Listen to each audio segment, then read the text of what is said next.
to understand our connection to everything. And part of that connection to everything is our connection to the other side and our connection to heaven and to spirit. And I really feel that it can enhance our lives if we give ourselves over to that belief system, right? I know for me, it's such a gift to be able to show people their own connections, even beyond being a messenger through spirit and reading for people. It's such a gift to be able to show people that we're all designed. No one's exempt from this. Everyone's designed to be able to connect on their own. You have a higher self. You have spirit guides. You have loved ones that are around you that are nudging you along the way. And so the biggest obstacle with it, though, is getting out of the rational mind with it. Because the rational mind, the ego, the human self is going to always want to kind of sabotage what's divinely true and that truth. And it's the reason why people have so much conflict is because they've allowed that ego voice to kind of take over. So I would say anyone who's grieving right now or is in that space to go within and to really allow themselves to see things from a different spiritual perspective. Not just that we've lost someone physically. That is very painful for each and every one of us. But if we're able to go beyond that and see our true connection and what bridges that connection, which is love. It's the unconditional love that we came in here, that we were designed to go through. And that love is what connects us to spirit, and it connects us back home. So in essence, we're here to vibrate on that love, and we're here to connect with that love with those on this side while they're here. And then when we transition back home, to really get an idea of what that feeling felt like, this reference point for that feeling of love as well, that will direct us back to be the connector for spirit. Yeah, that's really beautiful. And I think it might be chapter 3, but y'all, in his new book, it's very, very good. You start introducing the ego and the earthly ego. And so like, if you're curious to find out more when you purchase his book, Soul Searching, it's somewhere in the very beginning, he starts to talk about that to help you get more comfortable with the concepts. I love the way you laid that down. It was awesome. All right, let's go into another question about you and your journey. So coming out as a psychic medium is a lot. Like, that's a big deal. Like, people aren't always okay with that initially. So what did you have to overcome to be fully authentic in who you are today? There was a lot of fear, first of all, especially back in this time period, because this was back in the early 2000s. And this was not as mainstream back in that time period either. Right. So for me, it was a matter of trusting what my truth was at that time. And it was unshakable. And it was something that I really could not escape. Like, I tried running from it and it followed me. So from that standpoint, letting go of the fear of what people may have thought about me or the judgments, that was really loud in my head at the time. But once I surrendered to it and I made it official and verbalized it to the universe, it went way better than I thought it was going to be, actually. And especially my family, I think all of our families are always our biggest teachers in life. And my family has their opinions and their belief systems, but we're able to put it kind of rise above that when we're together. Yeah, so for me personally, surrendering the fear and the doubt allowed me to kind of trust intuitively where I was being guided.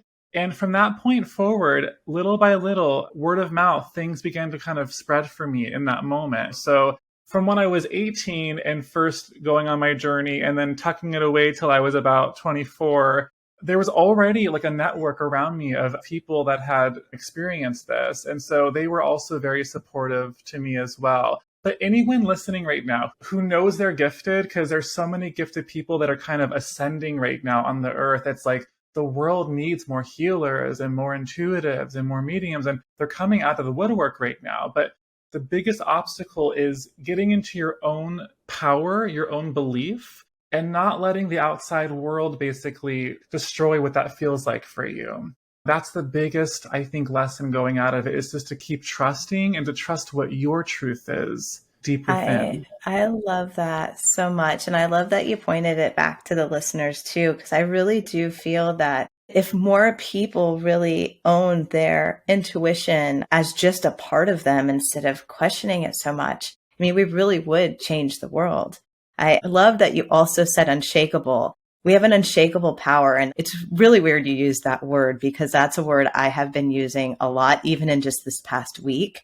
because for myself, just short story and get back to another question is I just released a burnout workbook. And in really trying to understand burnout, I went much further away from like my soul and that world, right? I'm a Kundalini yoga teacher, but I went really into the studies because I've functioned in both worlds really nicely. And I went into my studies and I got certified in the shadow and burnout and trauma awareness, which are all very valuable things, but they were so low vibrational.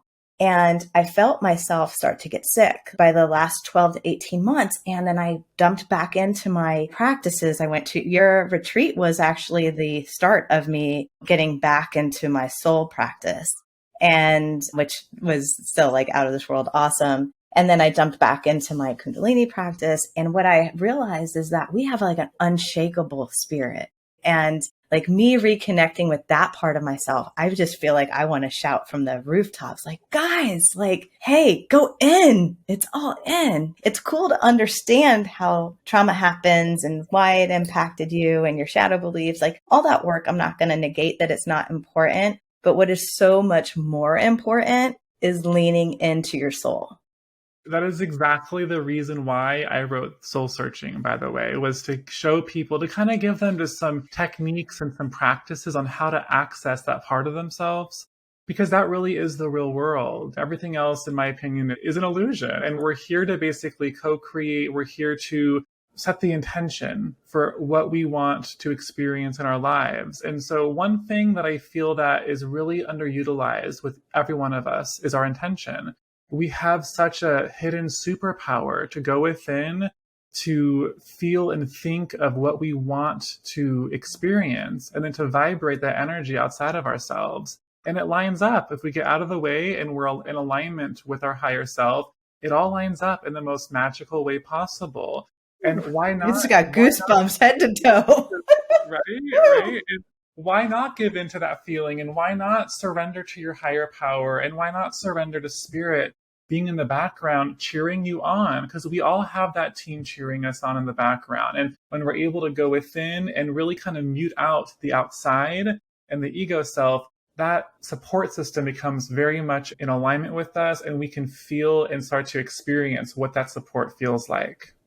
Yeah, that's incredible. I felt that. Thank you for going deeper on that topic. And we've kind of roundabout hit on some of your learnings, but what would you say at this point is your biggest aha or lesson learned? Probably surrender, I think, is probably the biggest aha in my life, because I'm a Virgo. So as a Virgo, I naturally want to control things around me. It's part of who I am. But in working with spirit and working with energy, I have to surrender every time that I open myself up to be of service that way. I don't know what's going to happen, but I know that when I trust spirit and trust within the unfoldment, that's where the magic happens. That's where the healing happens. That's where the validation happens. And that's something that does not come easily for many of us. It's hard to surrender. And sometimes the ego can really get involved. But I feel like when we are in a true state of surrender, which brings us to the here and now, then we're not trying to manipulate or control anything around us. And that's where we're able to basically allow that divine guidance and that divine magic to work through us. That's really incredible. Because as I think about my own journey, I have learned surrender the hard way because I am very A-type. And I have found surrender now, but only after falling to the bathroom floor because I pushed myself so hard. And then when I had nowhere else to go, literally, like, hi, bathroom floor, it's me. Then I'm like, God, universe, like, help. And then instant miracle happened. But we shouldn't have to wait till we're on the bathroom floor. That's such a great way of stating it too. But for many of us, though, myself included, we've all had to have that bathroom floor moment to understand what that feels like. And what it truly feels like is a nothingness. Like when you are in surrender like that, and even if it comes through something traumatic, which it usually does, it allows us to just be and not try to control any longer. And that space is our superpower. That space is our channel. That space is our connection to spirit. And it's a lot easier to access than we think it is.